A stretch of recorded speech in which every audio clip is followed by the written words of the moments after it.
Эмне үчүн бүгүнкү күндө криминал мектептен башталып атат. Ушул машыккан залдарга тренерлер менен дагы иштешкиле мен ойлойм. Эмне үчүн? Анткени ушул чоңураак балдар, ушундай кылмыштуулукка барган балдар көбүнчөсү спортсмендер да.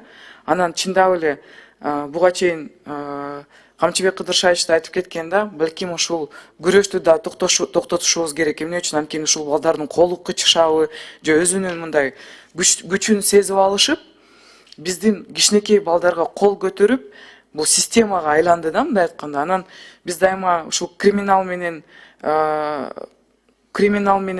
каршы иштесек, бүгүнкү күндө криминал мектептен башталып, мектептеги балдар ушул криминалды баштап атышат да. Ушул спорт менен машык тренерлерди иштеш керек. Алар менен дагы ушул балдар, спорт менен алектенген балдар эч качан ушул өзүнүн күчүн башка чөйрөгө барып колдонбош керек. Ушул машыгап, ошол залдан эле калтырыш керек.